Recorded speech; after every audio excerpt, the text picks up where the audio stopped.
हमारे साथ अब एक बहुत ही ख़ास मेहमान जुड़े हैं जिनसे हम ये जानने की कोशिश करेंगे कि इस समय बाज़ार में आपकी रणनीति क्या होनी चाहिए। Prashant Khemka, founder and MD White Oak Capital के हमारे साथ जुड़े हैं। Prashant, morning to you. शुक्रिया हमारे साथ इस बातचीत में शामिल होने के लिए। बाज़ार का रुझान वैसे तो ठीक ही था, मोमेंटम भी अच्छा था, लोग काफ़ी उत्साह में भी थे, लेकिन ये जो पिछले 1000 पॉइंट्स का ड्रॉप हमने निफ्टी पर देखा और वो भी किसी किसी दिन जिस इंटेंसिटी के साथ बाज़ार में देखने को मिला, जाहिर सी बात है जो नए एंट्रेंट्स हैं वो थोड़े से चिंतित हैं। पुराने जो खिलाड़ी हैं वो शायद थोड़ा सा समय दे रहे होंगे बाज़ार को स्टेबलाइज होने के लिए। आपका इस समय बाज़ार पर व्यू क्या है? सर्टनली, सबसे पहले धन्यवाद मुझे कार्यक्रम पे बुलाने के लिए। 1000 पॉइंट आज की तारीख में जब निफ्टी 18,000 19,000 के चोटी पे है, तो 1000 पॉइंट यानी 5-1% होता है मार्केट का। 10,000 के से 10-12 हजार पॉइंट बढ़ा है बॉटम से, मार्च ऑफ लास्ट ईयर से। तो 5-10% मार्केट में ऊपर नीचे होना कोई चिंता की बात नहीं होनी चाहिए। ये इक्विटी मार्केट है, कोई फिक्स्ड इनकम तो है नहीं। तो ये थोड़ा बहुत तो होता ही रहता है। आखिरकार देखिए, इक्विटी मार्केट में लॉन्ग टर्म में तो ये ट्रैक रिकॉर्ड है कि पैसा बनता है, but in the near term impossible है किसी के लिए भी कहना कि नियर टर्म क्या होने वाला है। कॉइन टॉस की तरह है, अगले महीने, अगले क्वार्टर, अगला साल क्या होगा, तो बिल्कुल कॉइन टॉस के बराबर है। लॉन्ग टर्म आप देखो तो दुनिया भर में जो इक्विटी मार्केट ज्यादातर प्राय प्राय रिटर्न देते हैं। नॉमिनल जीडीपी ग्रोथ जो होती है, जो भारत में 10-12% आप कह सकते हैं गोइंग फॉरवर्ड। तो लॉन्गर टर्म में 10-12% रिटर्न एक्सपेक्ट करना सालाना व्याजबी है। But in the near term 10-20-25% कहीं भी ऊपर नीचे होना पास्ट ट्रैक रिकॉर्ड पॉसिबल। बिल्कुल। साथ ही प्रशांत जी, आपसे एक और बात जानना चाहेंगे, क्योंकि जब आप इन्वेस्टमेंट कल्चर जिस तरह का आपका रहा है, आपकी कंपनी का रहा है, ऑफ कोर्स वैल्यूएशन को नज़र रखना है, सारा का सारा ग्लोबल इन्वायरमेंट को भी देखना है। अगर हम यहाँ इंडिया के पर्सपेक्टिव से अगर उन स्टॉक्स की बात करें जिनकी हाई पीई रही है, हाई वैल्यूएशन रही है, जिन्हें यूफोरिक काउंटर्स भी कहते हैं और पीछे हमने देखा बहुत पिटाई हुई है उनकी, आपको क्या लगता है, क्या उन स्टॉक्स की री रेटिंग होगी, कैसा आगे की डायरेक्शन होगी, क्या इन्वेस्टर्स को उसमें करना चाहिए? सर्टनली, धन्यवाद प्रियंका। सो देखिए, वैल्यूएशन जो है बहुत ही क्रूशियल, बहुत ही क्रिटिकल है, बट हम जो देखते हैं वो रिलेटिव वैल्यूएशन देखते हैं। हम मार्केट वाइड लेवल पे वैल्यूएशन कॉल नहीं लेते, क्योंकि वो कोई नहीं ले सकता, वो इम्पॉसिबल। जो भारतीय मार्केट का आज मूल्यांकन है, जो अपने पीई मल्टीपल कहते हैं मार्केट वाइड लेवल पे, जो 25 के आसपास है, वो देख के लोग कहते हैं कि बहुत ज्यादा हो गया, बहुत ज्यादा मल्टीपल हो गया। बट आप दुनिया भर में देखिए, चाहे वो अमेरिकन हो या यूरोपियन हो, हर जगह पे पीई मल्टीपल्स काफी हायर है। और उसकी मूल कारण उसका यह है कि इंटरेस्ट रेट्स ग्लोबली बहुत लो है। और अगर इंटरेस्ट रेट्स लो हो गए और बाकी सब ग्रोथ वगैरह में इतना गिराव ना आए, तो फिर मल्टीपल का बढ़ना एकदम बिल्कुल वाजिबी है। तो उसमें कोई मुझे चिंता की बात नहीं लगती। हाँ, जो इंडियन मार्केट में जो एक किस्म के कहिए ना कि स्मॉल कैप में भी एक पर्टिकुलर टाइप के जो शेयर्स है, बहुत ज्यादा जो पिछले 12-18 महीने में भागे हैं, जिनमें कि फंडामेंटल स्ट्रॉन्ग बिजनेस मॉडल ना हो, या जिनकी गवर्नेंस के हिसाब से जिनका किंतु परंतु हो, मैनेजमेंट के गवर्नेंस में किंतु परंतु हो, उनमें भी कई स्टॉक्स में, particularly small cap micro cap में जो बहुत भाग गए, उसमें चिंता का जरूर मुझे कारण लग रहा है। बट ब्रॉडली मार्केट में, लार्ज कैप में, मिड कैप में, and large section of small cap भी, जनरली नहीं कह रहा, सब स्मॉल कैप्स में मुझे ऐसा नहीं लग रहा कि कुछ अलग ही मूल्यांकन हो गया हो। बट हाँ, सेक्शन ऑफ स्मॉल कैप्स में जरूर लगता है। एंड एनेक्डोटली भी, जो पिछले 18 महीने में कई लोग जो कभी शेयर बाजार में नहीं इन्वेस्ट किए थे, वो कूद पड़े हैं। और उनको इतना बैकग्राउंड या हिस्ट्री नहीं है, वो बस पी मल्टीपल देख के इन्वेस्ट कर लेते हैं, अगर देखे तो, नहीं तो नाम ही काफी है उनके लिए। तो वो सब चीजें देख के थोड़ा बहुत इस segment of small cap stock से थोड़ा लगता है कि दूर रहे तो बेटर रहे। प्रशांत, ET Now पे आपका स्वागत है। अजय हियर। प्रशांत, आपका हिस्टोरिकली ट्रेंड मिड कैप और स्मॉल कैप्स में हाई ग्रोथ कंपनीज आइडेंटिफाई करने का, और जहाँ पे अर्निंग्स एक्सेलरेट हो रही हैं वो आप लेके फिर लॉन्ग टर्म में बैठ जाते हैं अपने पोर्टफोलियो में। फाइनेंशियल्स आपका पोर्टफोलियो का एक बड़ा हिस्सा है। अब हमें ये बताइए कि फाइनेंशियल्स में हमने देखा है कि PSU बैंक्स अभी थोड़े कुछ दिनों से अपनी एक्ट टुगेदर करके at least the large ones are working very well, अच्छी बैलेंस शीट है और उनकी मैनेजमेंट कमेंट्री भी अच्छी आ रही है। यहाँ से आपको लगता है कि कौन सा सेक्शन फाइनेंशियल्स का आउट परफॉर्म करेगा? एक तो लास्ट 1.5 साल में फाइनेंशियल्स ओवरऑल ही मार्केट को थोड़ा सा साइडवेज ट्रेड किया है, रिटर्न्स थोड़े से सॉफ्ट रहे हैं, लेकिन अज्यूम करें कि यहाँ से क्रेडिट ऑफटेक बढ़ेगा क्योंकि कैपेक्स वापस आ रहा है, कंज्यूमर डिमांड वापस आ रही है, वो सब, तो आपने फाइनेंशियल्स पोर्शन को किस तरह से अपने पोर्टफोलियो का हिस्सा बनाया हुआ है? क्या क्या फ्लेवर्स हैं वहाँ पे? धन्यवाद अजय। जैसे कि आपने कहा, मैं ये भी ऐड करना चाहूँगा उसमें कि हमारी टीम जो है large cap, mid cap, small cap, हर एक सेक्शन में जो चुनिंदा शेयर्स है, कंपनियां हैं, उनमें इन्वेस्ट करती है। हाँ, मिड कैप स्मॉल कैप्स में भी बहुत टीम ने अच्छे स्टॉक पिक्स की है, बट वो लार्ज कैप्स में भी लागू होता है। फाइनेंशियल्स में अगर आप देखो तो ज्यादातर टीम ने लार्ज कैप्स में इन्वेस्ट किया है over time, private sector large caps में। ऐसे नहीं कि मिड कैप्स नहीं, बट प्राइवेट सेक्टर में खासकर ध्यान रहा है, रेदर देन कि गवर्नमेंट ओन्ड PSU फाइनेंशियल्स को इतना पसंद नहीं किया है हमारी टीम ने। इसमें प्राइवेट सेक्टर फाइनेंशियल्स में बैंक्स भी है, NBFCs भी है, और इंश्योरेंस कंपनीज भी है, और जो सर्विसेज प्रोवाइड करती है इन सब कंपनियों को वो कंपनियां भी है।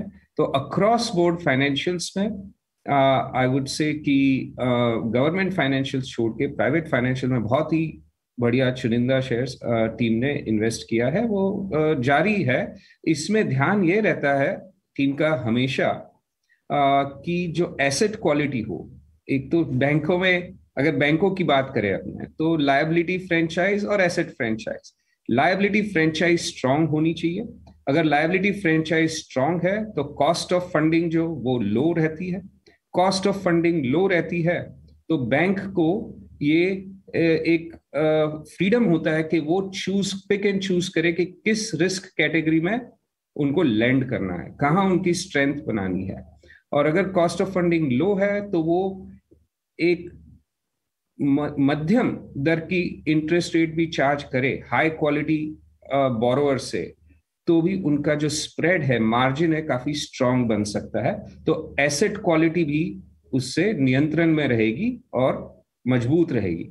अगर लायबिलिटी फ्रेंचाइज किसी बैंक की वीक है तो उसे फिर ज्यादा एसेट साइड में भी ज्यादा रिस्क लेना पड़ेगा, क्योंकि लायबिलिटी फ्रेंचाइज वीक होने से उसका कॉस्ट ऑफ फंडिंग हाई रहेगा। कॉस्ट ऑफ फंडिंग हाई रहेगा तो मार्जिन बनाने के लिए इंटरेस्ट भी ज्यादा चार्ज करने पड़ेंगे। इंटरेस्ट ज्यादा चार्ज करेंगे तो वही बोरोवर उनको मिलेंगे जो हायर इंटरेस्ट में ही बोरो कर सकते हैं, जिनकी रेटिंग या क्वालिटी ऑफ क्रेडिट थोड़ी कमजोर हो। तो इसलिए स्ट्रॉन्ग लायबिलिटी फ्रेंचाइज पे ध्यान रहा है टीम का, and at the same time strong asset franchise. अगर लायबिलिटी फ्रेंचाइज स्ट्रांग हो तो जरूरी नहीं है कि एसेट फ्रेंचाइज स्ट्रांग होगी, बट मुमकिन है कि एसेट फ्रेंचाइज स्ट्रांग रखते हुए भी आप स्ट्रांग प्रॉफिटेबिलिटी कर सको। तो strong liability, strong asset, which is basically reflective of मजबूत मैनेजमेंट, स्ट्रांग मैनेजमेंट, वैसे किस्म के फाइनेंशियल स्टॉक्स लंबे समय से टीम ने पोर्टफोलियो में रखे हुए हैं। जी प्रशांत जी, साथ ही ये जो एक हमने देखा अनलॉक का थीम या फिर बढ़ते हुए कंजम्पशन का थीम जो है, उसे बाज़ार ने खूब लैपअप किया। कई स्टॉक्स हैं जिन्होंने आउट परफॉर्म किया भी। अच्छी चीज़ ये है कि अभी भी अगर हम देखें, चाहे वो GST कलेक्शन के नंबर हों या फिर डायरेक्ट टैक्स कलेक्शन के नंबर्स, वहाँ पर भी जो ट्रेंड है उससे तो ये लग रहा है कि इस साल भी शायद टैक्स कलेक्शन बेहतर होगा, कंजम्पशन भी ठीक देखने को मिल रहा है, और आरबीआई ने भी इमीडिएटली तो कोई ऐसा पैनिक बटन दबाने के संकेत दिए नहीं हैं ब्याज की दरों को लेकर।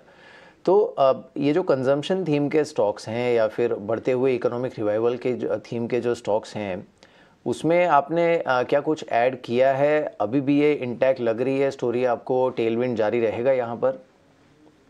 सर्टनली, धन्यवाद। देखिए, ऐसे तो आम तौर पे जो टीम है थीमेटिक इन्वेस्टिंग में विश्वास नहीं रखती, क्योंकि थीमेटिक इन्वेस्टिंग हमारे हिसाब से वो चलती नहीं है। जब तक चलती है वो चलती है, और फिर कब चलना रुक जाती है वो बहुत देर से समझ में आता है। हमें नहीं, किसी को भी आप ले लीजिए, उसमें रिस्क ज्यादा है और मुनाफा कम। तो हम पूरा वेल डाइवर्सिफाइड पोर्टफोलियो रखते हैं, पहली बात। हैविंग सेड दैट, पोर्टफोलियो में काफी ऐसे स्टॉक्स है जो पेंडेमिक की वजह से जिनको स्ट्रक्चरली बेनिफिट हुआ है। सिर्फ नियर टर्म कई ऐसी कंपनियां हैं जिनको नियर टर्म साल 2 साल नफा या नुकसान हुआ हो, बट हमारा ध्यान उन कंपनियों पे केंद्रित है जहां पर स्ट्रक्चरली बेनिफिट हुआ हो। अभी आईटी सर्विसेज कंपनियां ले लीजिए आप, जो कि one of the biggest beneficiaries है, क्योंकि दुनिया भर में आपने देखा है कि पेंडेमिक के चलते जो सप्लाई चेन डिस्ट्रप्शंस आए हैं और जो वर्क एनवायरनमेंट में बदलाव आया है, तो हर एक कंपनी अपनी जो आईटी स्पेंडिंग है उसमें बहुत ज्यादा इंक्रीज किया है उन्होंने, कंपनियों ने।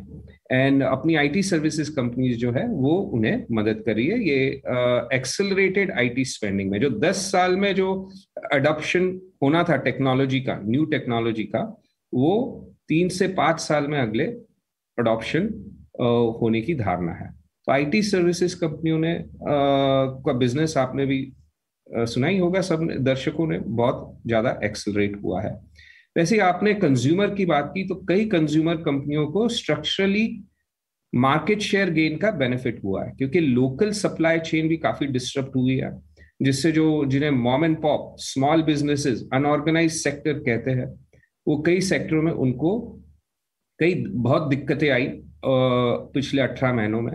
तो उनकी जो मार्केट थी, उनके जो कंज्यूमर्स थे, इस दौरान शिफ्ट हो गए टू लार्जर प्लेयर्स। अभी आप किसी कंपनी का, एक कंपनी का नाम नहीं लेते हो, अगर मैं कहूँ ज्वेलरी की आप अगर बात करें, तो ज्वेलरी में कई ऑर्गेनाइज्ड ज्वेलरी स्टोर्स है, कई कंपनियां लिस्टेड है मार्केट में।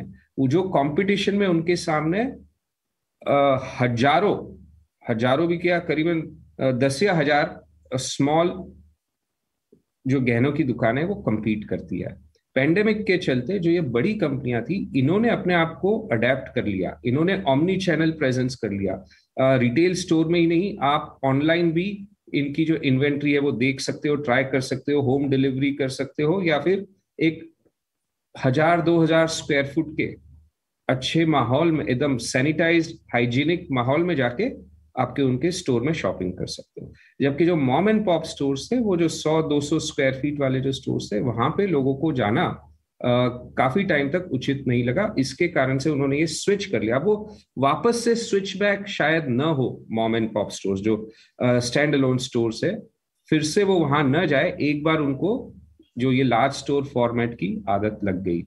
तो वैसे जो एस्टेब्लिश्ड लार्ज स्केल प्लेयर्स है, लिस्टेड हो या अनलिस्टेड हो, उनको काफी फायदा हुआ है एंड एक्सेलरेशन हुआ है of market share shift from unorganised sector.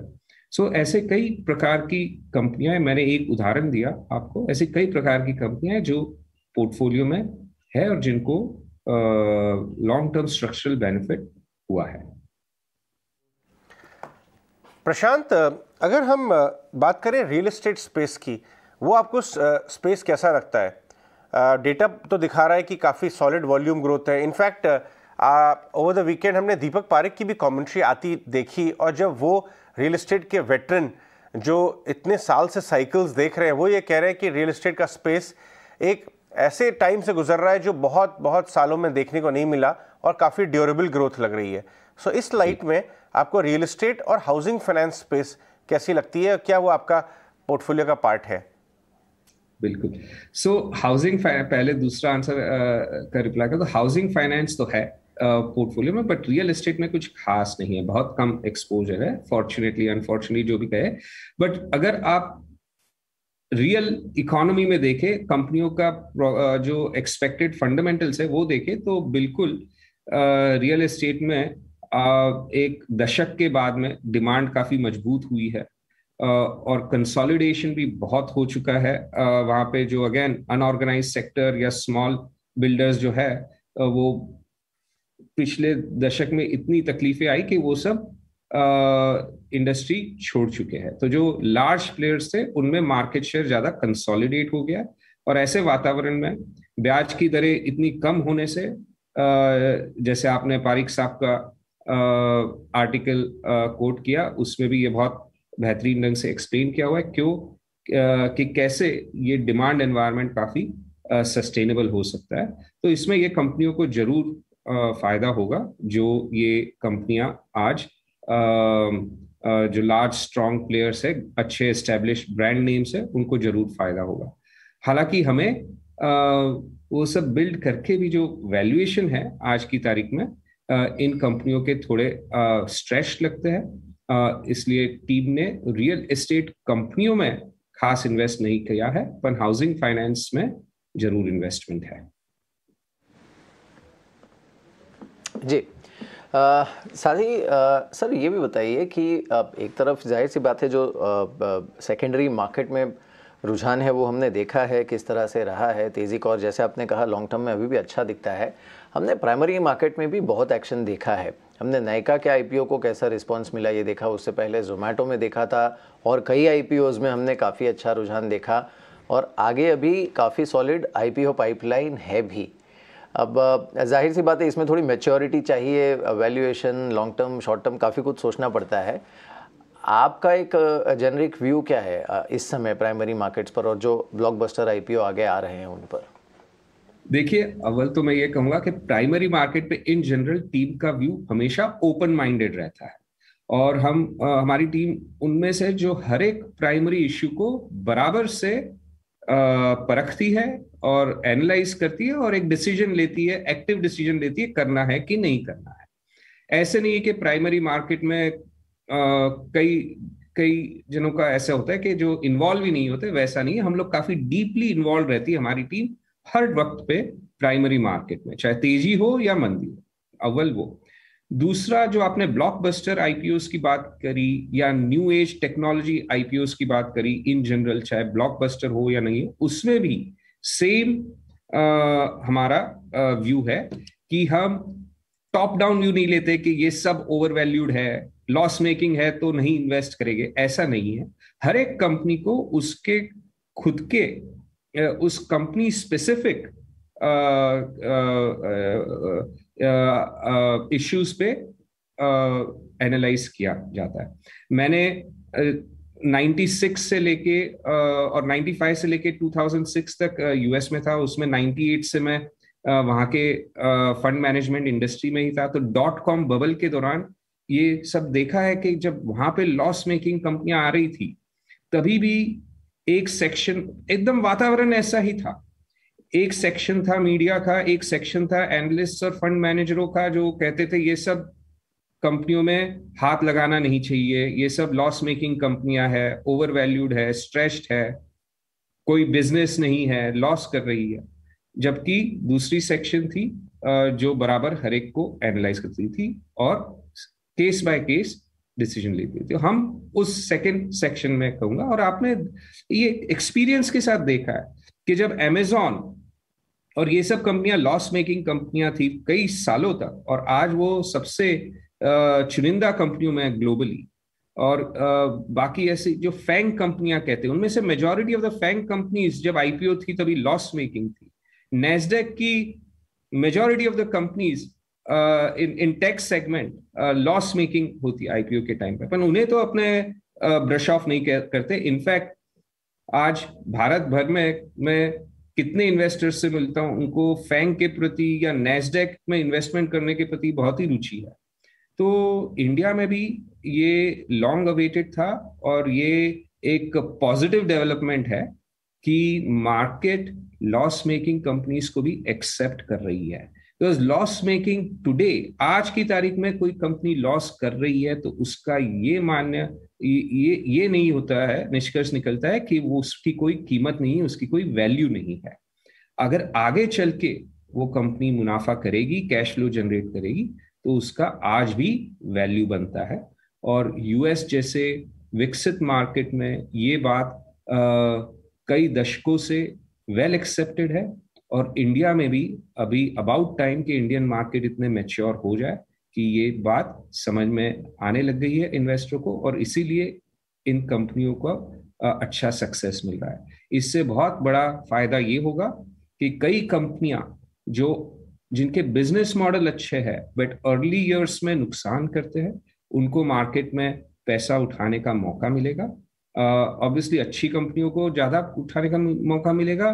कोई जो कंपनियां इतनी स्ट्रांग नहीं है, मैं ये नहीं कहता हूं कि हर एक ये कंपनी पैसा बनाएगी और इन्वेस्टरों को आंख बंद करके हर एक कंपनी में इन्वेस्ट करना चाहिए, हम भी ऐसा नहीं करते। कई कंपनी जो है वो जो लॉस मेकिंग है और हमेशा लॉस मेकिंग रहेगी और कभी उससे इन्वेस्टर को भी फायदा नहीं होगा, बट कई कंपनियां जो है बहुत आगे जाके मुनाफा कमा सकती है। तो एक ओपन माइंड रखना बहुत जरूरी है, और हमारे जैसे इन्वेस्टर को, फंड मैनेजर को, प्रोफेशनल इन्वेस्टर्स को ये हमारी ड्यूटी भी बनती है हमारे क्लाइंट्स की तरफ कि हम ये मौकों को अच्छी तरह निरख कर, परख कर फिर डिसीजन ले, और एक टॉप डाउन व्यू न बनाए कि इनमें तो इन्वेस्ट करना ही है या नहीं ही करना है। प्रशांत, आप ऑटो और ऑटो एंसिलरी सेक्टर में कुछ स्टडी कर रहे हैं। कुछ तो ऐसे कंपनीज हैं, टाटा मोटर्स जैसी, जहां पे ईवी रिलेटेड बड़ी वैल्यू अनलॉकिंग हो रही है। वहीं कंज्यूमर सेंटिमेंट वाले प्लेज हैं, domestic, pure domestic plays, two wheeler में हीरो होंडा और मारुति जैसी कंपनीज, और एक्सपोर्ट अपॉर्चुनिटीज़ भी हैं कई ऑटो एंसिलरी में, जहां पे काफ़ी अच्छा ट्रैक्शन देखने को मिल रहा है। ओवरऑल ये सेक्टर बड़ा अंडर परफॉर्म किया लास्ट 2 साल में फॉर ऑब्वियस रीजंस। आपको लगता है वहां पे कुछ there is a case to look at select business models? नहीं, बिल्कुल, हर एक सेक्टर में there is a case to look at select business models, और हमारी जो टीम है वो बिल्कुल इस सेक्टर को अच्छी तरह कवर करती है। एक बड़ी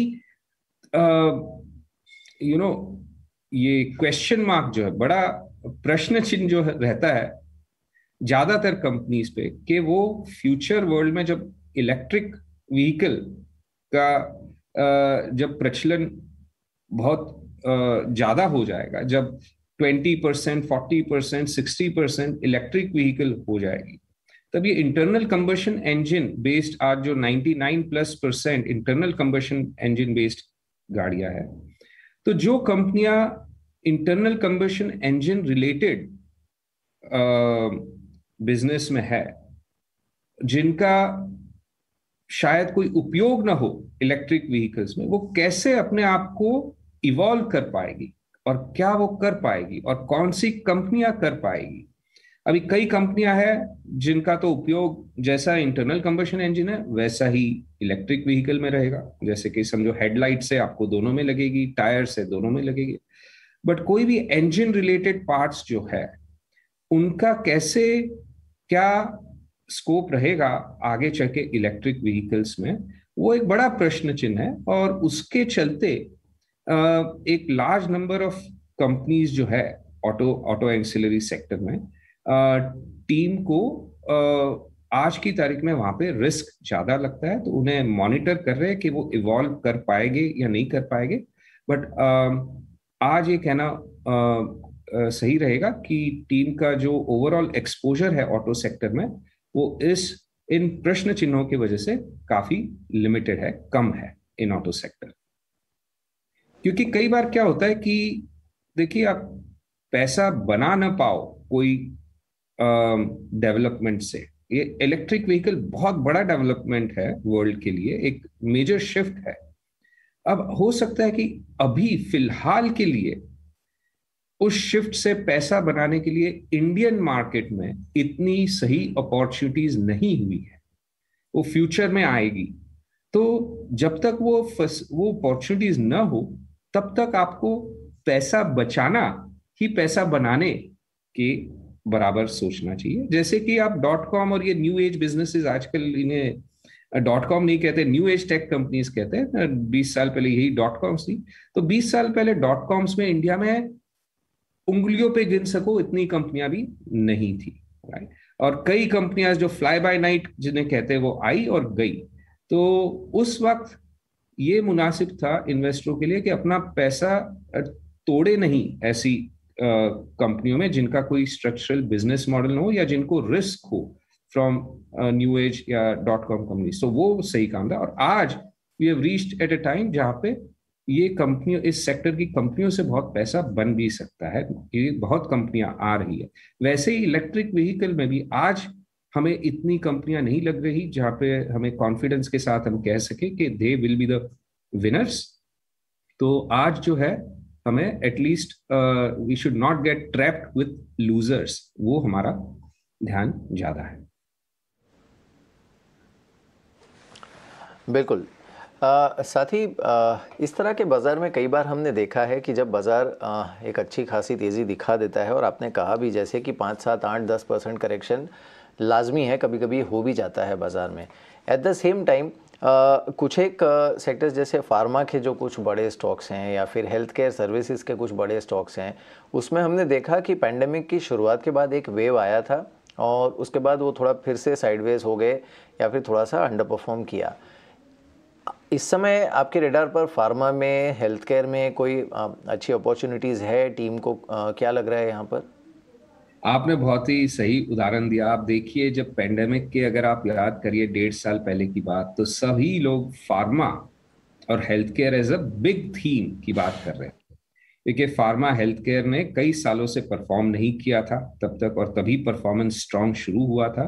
तो जैसा कि अक्सर होता है मार्केट में, वो एक स्ट्रांग थीम बन गया था। बड़े बड़े दिग्गज जो इन्वेस्टर्स थे मार्केट के, वो pharma as the next theme for next decade की बात कर रहे थे, और फिर उसका कुछ आगे हुआ नहीं। तो उसी वजह से हम लोग ऐसे किसी एक थीम पे या 2 थीम पे या 4 थीम पे फोकस नहीं रखते। जो थीम फेवर में है उनमें भी हमारा इन्वेस्टमेंट रहता है, जो थीम फेवर में ना हो उनमें भी हमारा ध्यान बराबर रहता है। आज की तारीख में फार्मा हेल्थ केयर में लोगों का ध्यान कम है, तो बहुत अच्छा है। हमारी टीम का बिल्कुल उसमें उसी तरह से ध्यान लगा हुआ है जैसे 1.5 साल पहले जब वो फेवर में था तब था। और यहाँ पे भी फार्मा में भी कई अच्छी कंपनियां हैं। और फार्मा यानी सिर्फ एक जो पहले ध्यान में आता है सिर्फ उसी को सीमित नहीं है, फार्मा और हेल्थ केयर के भाई ये दवा की कम, अभी मैं नाम नहीं ले सकता, बट सबको जो बड़ी बढ़िया कंपनियां याद है। बट इसमें और कई सारी कंपनियां हैं हेल्थ केयर में। ऑब्वियसली हॉस्पिटल्स है, डायग्नोस्टिक कंपनीज है, एनिमल हेल्थ केयर है, कॉन्ट्रैक्ट रिसर्च एंड मैन्युफैक्चरिंग है, जिन्हें CMO, CDMO, क्रैम्स, ये सब नामों से जाना जाता है। तो ये सेक्टर बहुत ही डीप और डेप्थ और ब्रेथ दोनों है सेक्टर में, और वैरायटी जो है बहुत ज्यादा है अपने हेल्थ केयर सेक्टर में। और एक खूब से खूब कंपनियां जो स्मॉल से लेके मिड कैप से लेके लार्ज कैप यहाँ पे with some strong business models available है। तो हमारा टीम का बिल्कुल ध्यान है, और कई कंपनियां, चुनिंदा कंपनियां पोर्टफोलियो में भी टीम ने ले रखी है in health care pharma broadly defined. Right Prashant, बहुत ही अच्छा लगा आज आपसे बात करके, बहुत ही educative conversations. White Oak Capital की पूरी टीम को, ET Now स्वदेश की टीम से दिवाली की बहुत सारी शुभकामनाएं, और आज हमारे शो पे आने के लिए बहुत बहुत धन्यवाद। धन्यवाद आप लोगों को, मेरी शुभकामनाएं दिवाली की, और आपके दर्शकों को भी हार्दिक शुभकामनाएं। राइट।